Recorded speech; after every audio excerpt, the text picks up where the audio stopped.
Hey guys, welcome out to the range. Today I'm doing a scouting trip out onto the Overland course, which means I'm going to be doing the Overland course on foot instead of with my vehicle.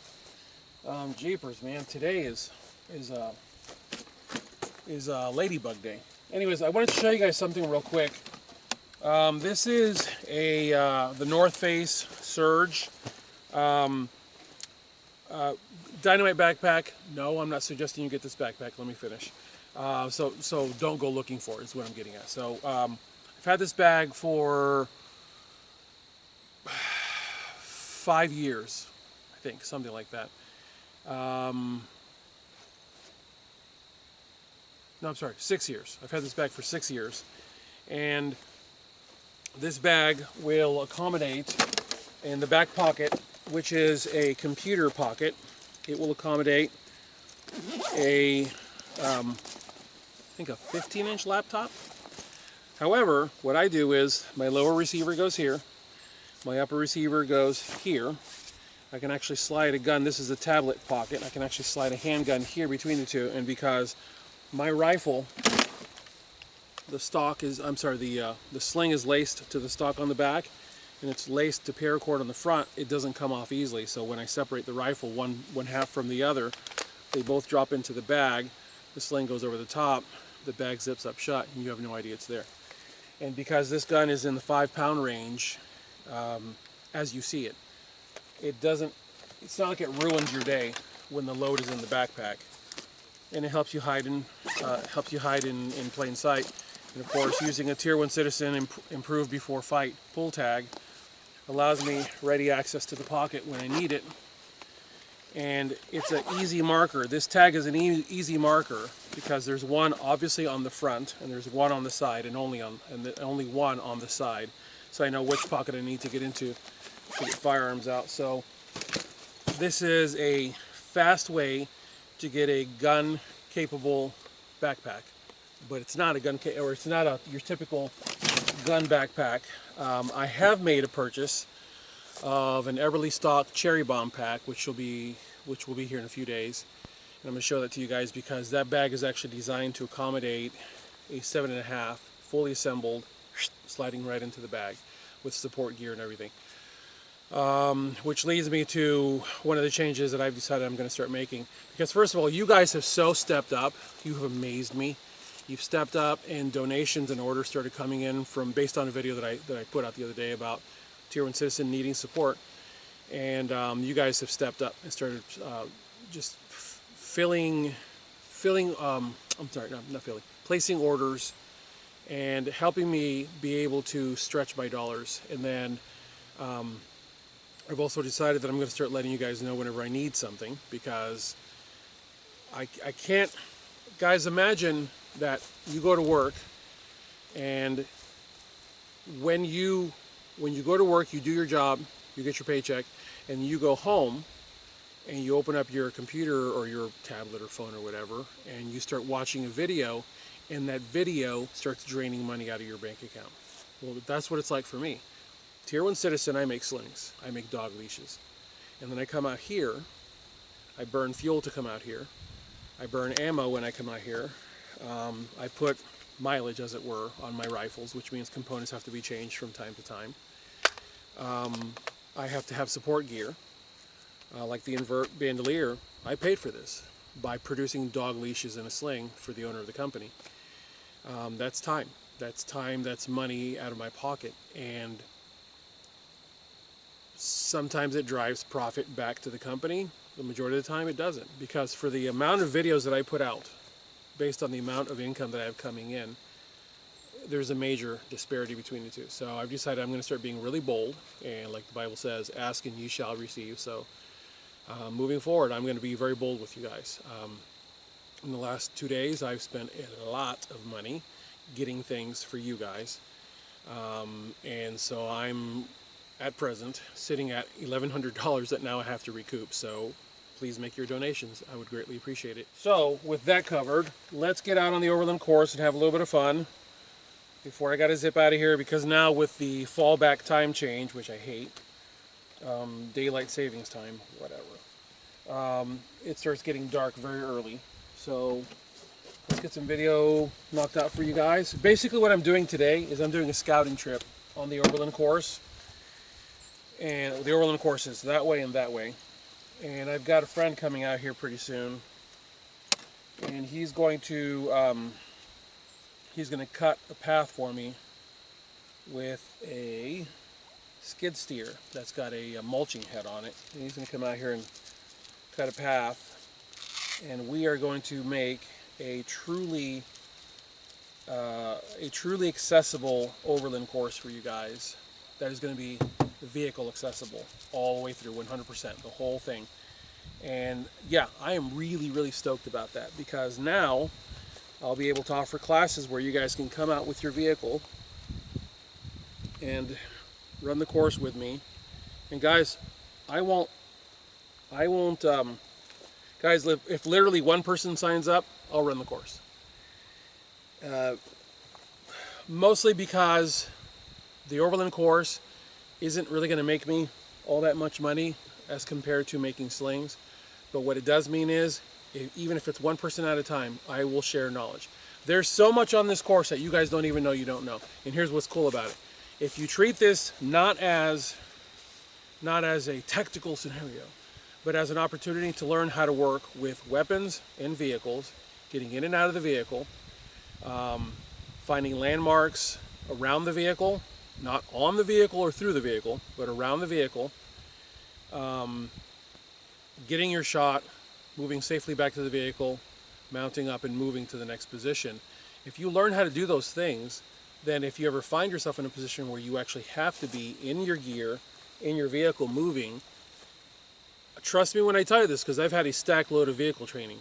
There's so much that is autonomic for me now that I don't even think about it anymore, that as I do it, I go, oh, I better share that with them. So that's why I'm scouting this area out up here in the hills, because we're going to cut right through it, so you guys can now take Tacomas, 4Runners, Jeeps through the area. And all these steel targets that I have, I'm going to start interspersing them much further out. Before we get going, I wanted to point something out real quick. One of the things that you will find when you come out to training is you will find the shortcomings in your equipment, and you're going to find failure points in your equipment. And one of the failure points that I found many years ago was that I had beaten three magazines so badly that they started forming cracks on the feed lips. And this is actually one of them. And I hope the camera will pick it up, but see that little crack right there?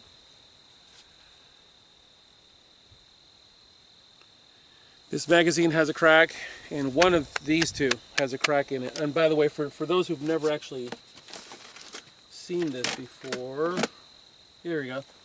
This is a Generation 1 PMag, mag level. And this is a Gen 2? 3? 2. I think this is a 2. So that's the original. This is the one that, for those of you who were like in the single digits when these things came out, this is the one that you saw underneath the Hummer, where they were just grinding the tires over. So there you go. For those who have never seen a Gen 1 PMag, I still have one, and it gets used. But anyways, these guys I've had forever and a day. They don't make OD green anymore. And the feed lips are cracked, and yet they just keep working. So each one is tagged with T1C, you know, Sharpie marker T1C and a star on it on both sides, so I know that these are training mags. And these mags are an exact copy, but these are not training mags. These are my actual carry mags. And then I stippled them with a wood burning kit from Harbor Freight for positive grasp, also along the back side, so I can have something nice and solid to hang on to. But a lot of fun. I keep running them, rifle classes, vehicle classes, and they just keep going. And one day they will absolutely totally fail, and I'll have a good laugh when it barfs all the rounds out of the top. And I won't care, because I will have gotten the full life out of these things. And so I just wanted to point that out, guys. Take your equipment and run your equipment. Oh, the other thing is this, and I found this very interesting. Through this entire process of training with the GL9 mags from Magpul, a lot of people have complained. There we go, yeah. A lot of people have complained about the the fact that the GL9 mags, the 21 rounders, or let me rephrase that the GL9 mags are, yeah, there we go. The GL9 mags are sticking. I've never ever had a failure issue with these. Seriously, I mean that. I have so many of these that they're just around. They're sitting on top of my safe, they're in the doors of my vehicle, they're just sitting around. I have stacks of these. I've bought them all from AIM Surplus. None of these, not one, not even a single one of these came from Magpul. I bought them all. This one goes here while I'm training because this is ball ammo instead of hollow point. My hollow point ones are here. And so when I'm training, my carry ammo comes off my body, stays in the vehicle. Training ammo goes on in the same places that I normally carry. I do my thing, I come back to the vehicle, I get out of everything, I swap mags out. But guys, I've never once had a single failure. I think people are having failures because they're running wolf ammo. They're running steel cased ammo. You cannot run ammo, that trash ammo, through mags and expect good things to happen. It's like running that trash ammo through your gun. You can't run crap ammo through a good gun and expect good things to happen. So anyways, enough jaw jacking, let's go shoot. All right guys, I'm gonna do this as expeditiously as possible so that I'm not having to stop to do the tripod routine. So we're gonna be running off of this camera for the entire time. And we're gonna double back, go up that way and double back because the first technical shot of this is actually up there. So we're gonna, you know what? Why not? Let's just go do that. Okay, so quick conversation about the 7.5 because every time this gun comes out, so many of you ask a bunch of questions. This gun is in the 5-pound range. The exact weight I always forget. As you see it, minus the ammo, we're talking about a gun in the 5-ish pound range. I'll try to weigh the thing and put it on the screen. At one point I had it written down with a Sharpie marker. Anyways, really lightweight gun, and people constantly ask, well, how do you deal with the ballistics issues with 7.5 and 5.56 millimeter, needing velocity to yaw and cavitate and so on and so forth? And the quick answer to that is, I don't deal with the problem. I don't deal with the problem because I don't recognize it as a problem. Now, no, I'm not trying to go, la la la la la, nothing to see here, don't want to talk about it. If I don't acknowledge it, it doesn't exist. No, I get it, guys. 5.56 millimeter requires velocity to do its job. Yes, I acknowledge, I make sure people understand this. I acknowledge the point. I do, I acknowledge the point that 5.56 millimeter fired out of a short barrel, conventional 5.56, fired out of a short barrel, does not do as good a job as 5.56 fired out of a 14.5 or 16 or whatever. However, what I will say is this. Ooh, sun in my eyes.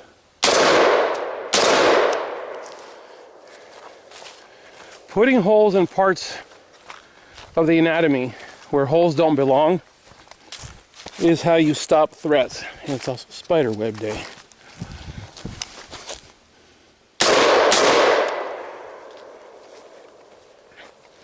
So for example, that's a 10-inch circle over there.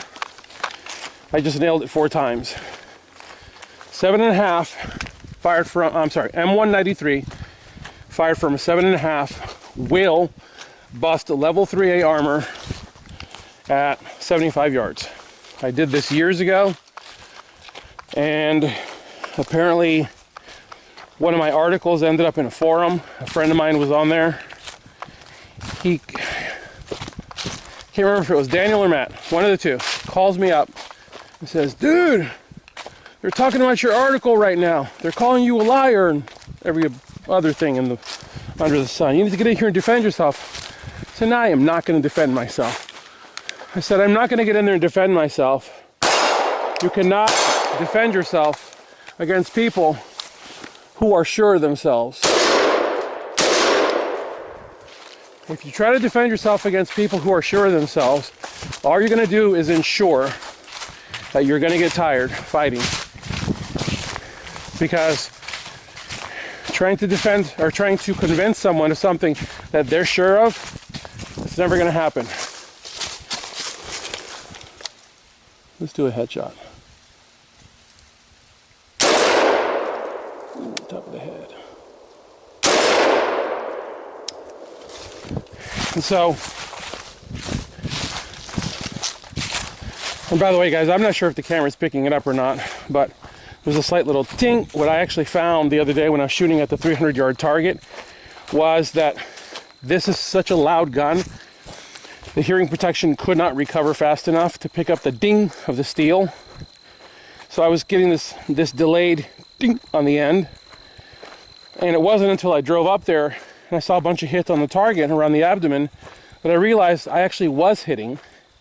I just couldn't hear it because the Hearing Pro couldn't recover fast enough, but the camera did pick it up. So it was kind of gratifying to know that you can smack a turd from 300 yards with a 7.5 with startling accuracy. I might add, that target out there, that white line right there is 300 to that, and yeah, it will do it.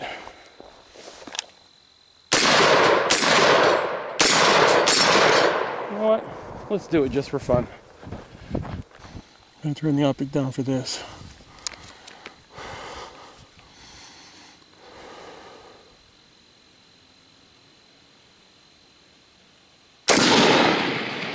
That's a hit.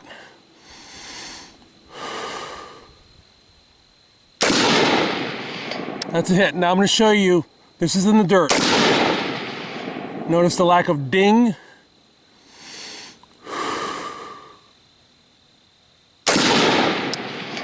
Hit. Okay, so there you go. 3 hits on camera without really planning for it.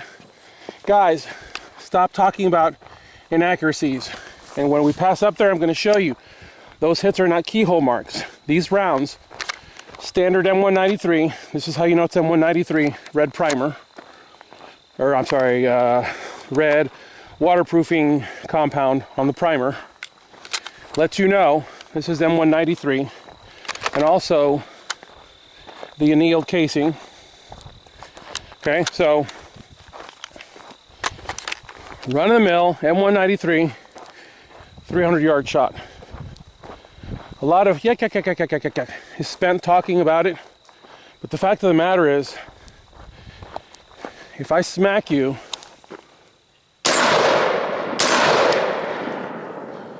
from 300 yards with M193, it's going to get your attention.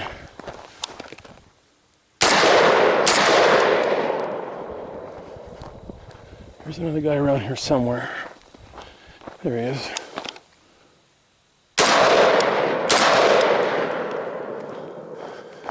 Oh, and here's the other thing about shooting steel. With a 7.5, you can get away with that up close. Yes, because the velocity is lower. And for those of you who just lost your mind because you just watched me center punch a target with M193 up close with a rifle is what I'm getting at. Remember, guys, I was standing on the oblique. Watch the replay. I'm actually standing on the oblique, meaning I'm not shooting at the target here, right? I'm not putting a bullet into it this way. I'm standing over here and giving the round somewhere to go. So the round is going this way and down into the dirt. Remember, guys, I'm not crazy. I don't have a death wish. All right, I am grateful to be out here having a fun time, doing what I love, and sharing knowledge with you guys.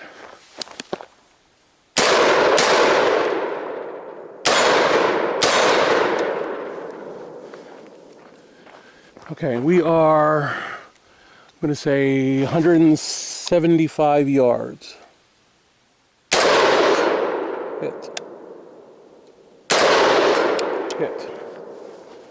175 yards, off the cuff standing, not in a supported stance, but just freestanding, feet, right foot was slightly forward of the left foot, leaning forward on the gun, not trying anything special, just getting the shot.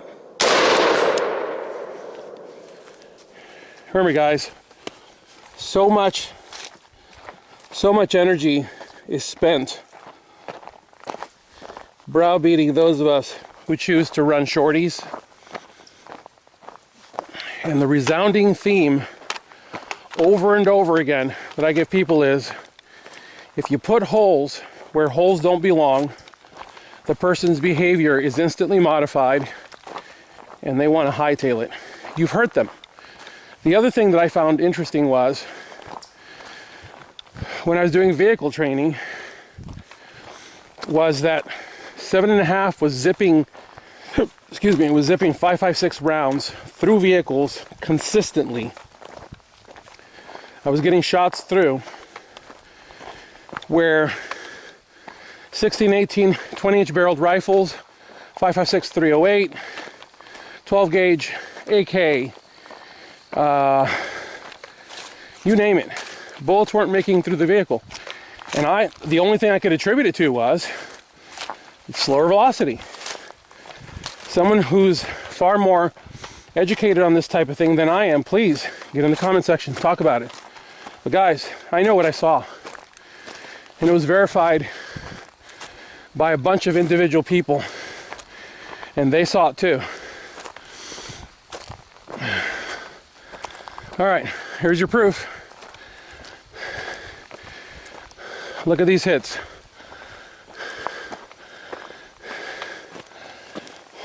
Look at the bases.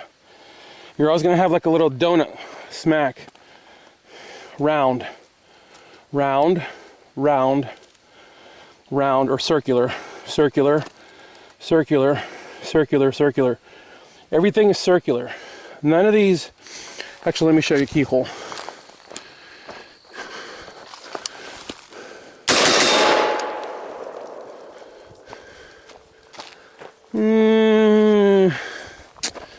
Well, I don't know. I mean, I don't know if the camera's going to get it. It's a smear.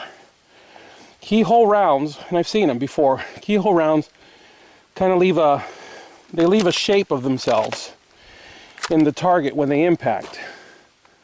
They leave these telltale smears on the steel, and these aren't, which tells me that these rounds are striking dead on when they come home. All the way from back there, further than my Forerunners parked. Anybody tells you you can't hit with a short-barreled rifle from a distance, show them this video. Remember, there's a lot of institutional knowledge, if you will, or institutional and or generational knowledge that is passed on. That guys they spew the same talking points as everybody else. And they don't know any better. It's the way it's always been, and yak, yak, yak, yak, yak. I don't. 7.5 is bread and butter to me. Always has been. I'm the guy that would run up on the barrier, prone out, steel would be at 100 yards. We'd start hitting them, and the instructors would start taking the 6 sticks and start poking at our rifles and creating malfunctions. In fact, I'll show you one real quick. Watch. You place something on the ejection port, now you have a malfunction. And once you get this, you either have to transition to your handgun. Let's see if I can actually hit that. Yanked it. There we go. You get a hit or two. And they say, get that gun up, get that gun up. So mag out, retain the mag, lock it open, crap falls out of the gun. If you can see during the daytime, if not, it's a minimum of 2 REX. It's forward, back, mag in. bolt forward, fire around. In this case, I just dropped money. Booyah! Live ammo. I'm keeping that bad boy right there. Inspect it to make sure it's not dinged up. Guys, don't put your life in jeopardy to save 35 cents, okay? Don't be that guy. It's still good. Feed it to the mag. Push, pull. You notice I loaded AK style. Rock it in, push, pull. Move on. Man, that sun is getting low quick.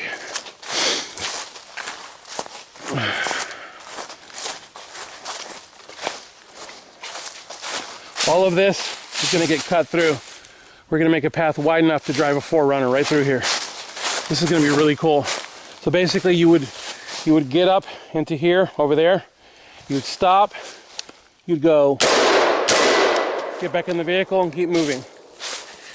Or you can actually hike this rapidly. So instead of me having to be very careful with every footfall, so I don't trip over things or stick my foot in a hole, you'll be able to rapidly move through here in what I will call the ballistic hike or ballistic cardio. I'm not sure, because even that, I'm planning on making that a class just to give you guys the opportunity just to come out. Or if you do the Overland course vehicle, you can actually do both.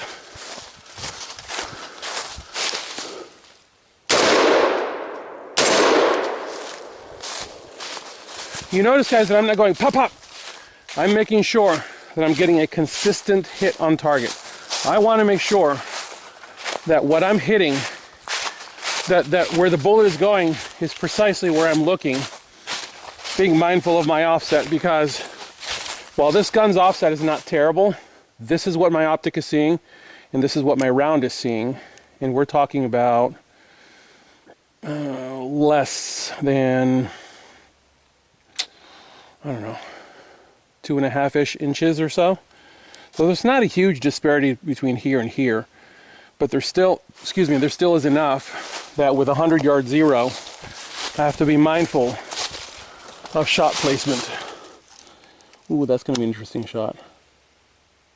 I think I hit. Can't tell. That's a hit. I know the camera's never going to pick it up, but there's this little thin sapling, and in fact, I'm going to make it a point to walk to it. There's a thin sapling that runs pretty much center, right up the middle of that target. And that little sapling is capable of diverting the round. I'll see if I can show it to you when I get there. I believe it was this one here. Not the right one, the left one. It might have been the right one, I don't know. So right now I'm aiming dead center at the target through the tree. See? Didn't even hit. Once again, dead center on the target. Both shots went high and left, right past that target, and hitting the dirt out there. There you go. That tree, this little tiny tree, has the ability to divert a 5.56 millimeter and keep it. So once again, dead center. Once again, high left. Dead center. Where is it? There, okay, dead center. High left. It's not hitting that target. So for those of you who are like, yeah, 308. Yeah, I'm with you, 308. Woohoo. 5.56, 223. Can't do it. It can't get through that tree to hit that steel. You have to have a clean shot at what you're aiming at. I know I'm freaking out so many of you, including my fiance at this moment. Every time you guys see me shoot steel up close, I'm never going to be here, because I'm pretty much ensuring that I'm going to catch a round. I'm always hitting it from here. So even with handgun, which is definitely, handgun is known for kicking back because it's a bigger bullet, slower, more mass, and a lot more of the round coming apart. But rifle, it all ended up right there in the dirt. Those rounds completely and utterly obliterated themselves into nothing. Oh, I am slaying the sacred cow. Sacred cow.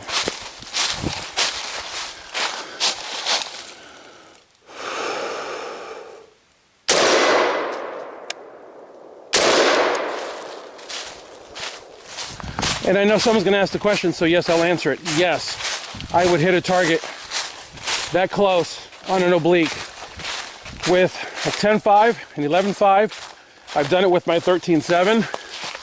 I've done it with a 16, 14.5, 18. Yes, you can.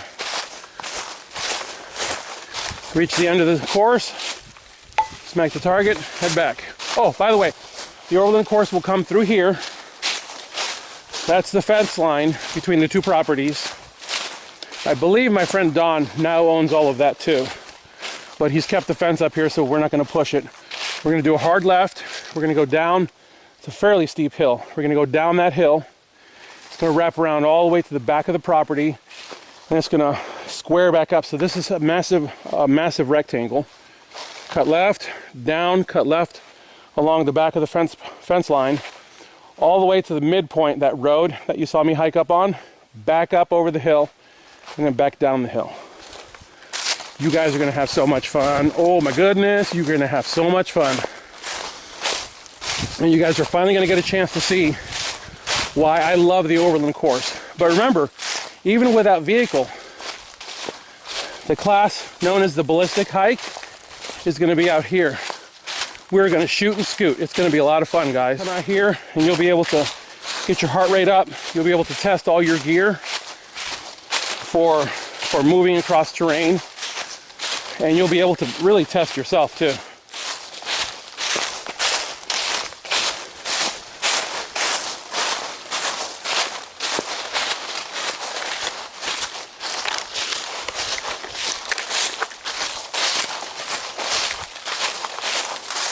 All right, so now I've gone roughly 80 yards from that target out there, but I'm off to this one, or I'm on to this one now.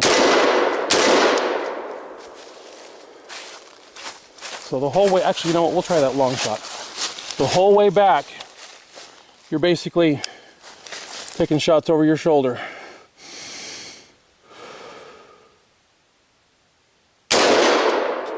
Hit. Hit.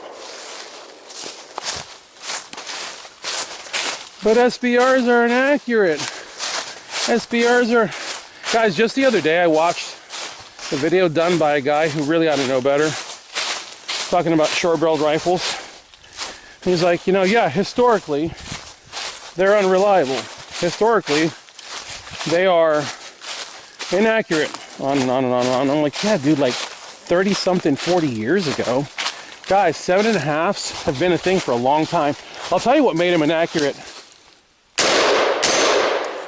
The inaccuracies and the unreliable issue, or the reliability issues, came from shooting wolf.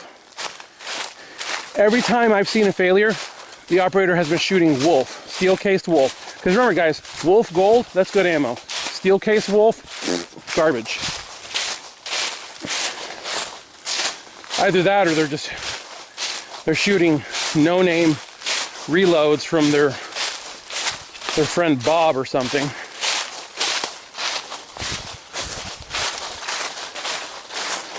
But if you're shooting good mil-spec ammo through a properly built gun like the guns I build,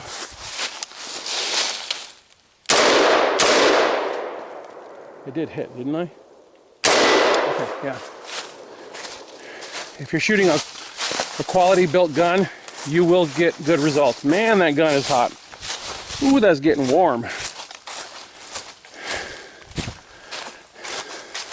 Actually, I want to show you guys something. Gun's getting warm. So this right here is relatively hot to the touch. That's bordering on too hot to touch, but still I'm able to touch that without taking any skin off or burning myself, because this is aluminum. The best thing you can do for yourself is get an aluminum flash can and vector all that energy straight down range. By the way, guys, reach out to the community. If you guys do quality machine work for a reasonable price, I'd like to do another run of my comp muzzle devices. The guy that ran them the first time wasn't the most upright person. We'll just leave it at that. Did that hit twice? There we go. I couldn't tell. He wasn't the most upright person, and I think he could have done a much better job than what he did. This is going to be our entry point right here. You're going to have a bit of a climb into the woods. We're going to leave that one up. We're probably going to cut that one and that one down to get in here and kind of go that way. And I've got the green light from Don, the owner of the property.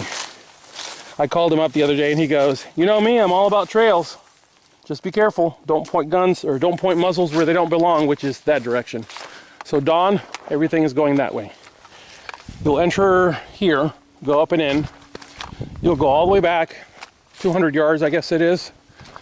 All the way to the fence line, hang a hard left, down the hill. You will come this way. You'll go along the fence line back here, and you'll come up through here. Clearly somebody's been through here with a 4x4 lately. Oh man, it's getting thick back here. We're gonna cut all this down with that mulching head. I broke down last year. My frontier, when I first got it, broke down back here. We had to chain it out of here. It was a freaking rodeo, and not the fun kind. This tree right here is an old tree that I chainsawed and kicked down the hill last year. But all along this area, probably almost 200 yards in that direction, the course is going to come through here. It's going to go right past here and head up the hill. There's a deer stand right there. So anyways, this is going to be a lot of fun. Whether it's vehicle or hiking, this is going to be a lot of fun. Oh man, I love it out here. To merge hiking and shooting, my two loves. Merging them together for you guys. I'm really looking forward to this. So many of you have repeatedly asked, when can we come out and do the Overland course? All right, I'm working on it. I want to give you the opportunity to find somewhere to shoot where you can stretch out your legs, where you can shoot more than one round per second, and you don't have a range Nazi marching up and down the line telling you no rapid fire, no this, no that, the line is cold, blah blah blah blah blah blah blah. I used to go to those ranges, and yeah, they are irritating. Been there, done that. I'm with you. Like I said, every once in a while I go a little further from a target, rotate.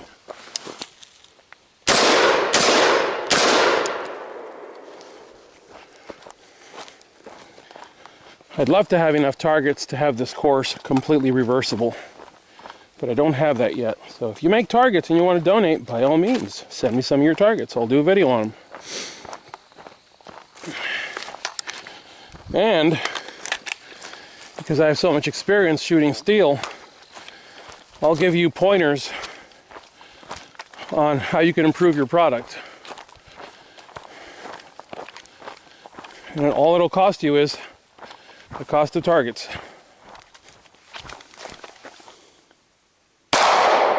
Really?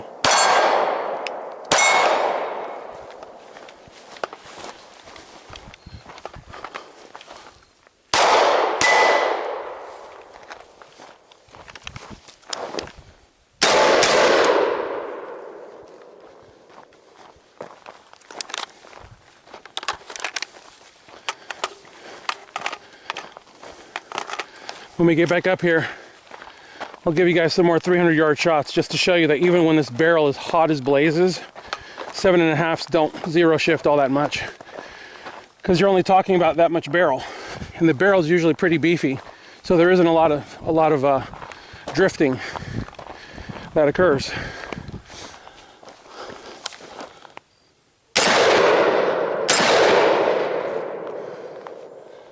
Where's the other guy?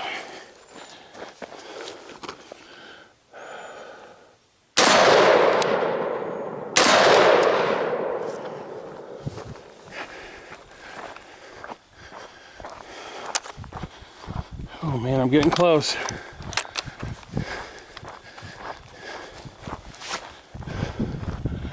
That's 2 shots there. I want to hit these at least twice.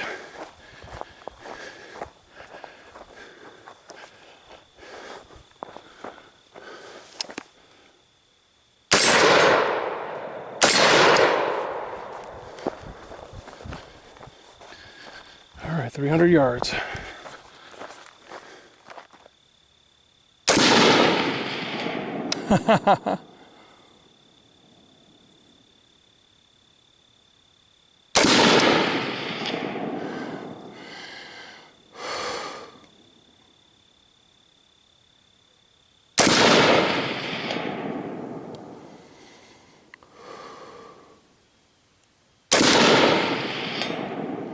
It's a hard shot to make because this is not a precision trigger.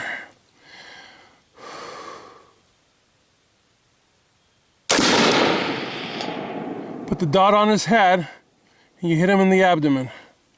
And at this distance, the dot is his head. Yeah, that's a hit. Oh, I'm sorry, that's a miss over his shoulder. All right, we'll call it quits for the day. I think those quieter dings are, I think they're low and on the edge. Well, those really satisfying dings are like gong hits in the middle. I remember being young. Look at that. So literally last round in the chamber. Got a whole whopping 2 in here, so let's finish these off. 1, 2, empty.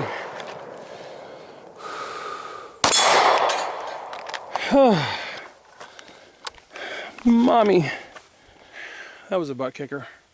Come on. There we go. Oh, okay, that was a tail kicker. Guys, I really appreciate you coming out here with me to do this today. I love the Overland course. I love sharing it with people, if that isn't obvious. I like running my my everyday kit. This is the stuff that's always with me, and it's something that is near and dear to my heart. I want people to understand the capabilities of what it is that they choose as their EDC gear, because if your EDC gear is not capable of hitting at distance, of being light enough to live with, and of being trustworthy enough to run. You guys just saw this gun digest 90 rounds. Not one malfunction, not even one. And this is nothing special. This is M193, plain Jane M193. And I'm the guy who has repeatedly said, oh, I gotta run in my shirt. I'm the guy who's repeatedly said, oh, I gotta run in my shirt, whatever. I'm the guy who's repeatedly said, simple is best. And I have absolutely found that when it comes to gear, weapons, and ammo, simple is best. If you have the visual acuity to visualize the threat from 300 yards out, you don't need magnified optics. I know that what I just said there, someone got in the comment section and lost their ever-loving mind. Guys, if you want to run a variable power scope, by all means, enjoy yourself. What I'm saying to you is, come out here, do the Overland course with it. And I run a hot range. I highly encourage you to keep the gun on your person all day long, along with all your kit, all your gear. And you will find very quickly what works for you and what doesn't. Because when you're wearing gear that's heavy, it will fatigue you rapidly. It's probably 60-something degrees out here and I'm sweating. And I really need a drink of water. And all I've got is a bandolier and a gun that's in the 5-pound range on my person. And guys, I speed hike 3 miles every morning, minimum of 5 days a week. So I'm in good shape. And I'm telling you, you do this for a few hours, you're gonna know whether your gun's gonna work for you. Because if you have to put on that gun every single day, those of you who have been soldiers, who understand what I'm talking about, get in the comment section. Wearing armor, wearing weapons, it will wear you out. I've done it, which is why I'm not really big on armor. I'm just not. Oh man, the comment section just got ugly again. As always, I thank you guys for your support of buying slings and different things on the website. I thank you. For those of you who have been making donations, guys, I thank you. Because you're proving my point. Ask and ye shall receive. You guys have been stepping up, and I appreciate it. Please keep it coming because I need the support. I'm planning on doing big things on this channel and big things for the Tier 1 citizen community. And hopefully soon I'll be able to have the Overland course up on the website where you guys can sign up for classes. So, as always, I thank you guys for watching. God bless you all. Get those guns out and practice. Have a good one.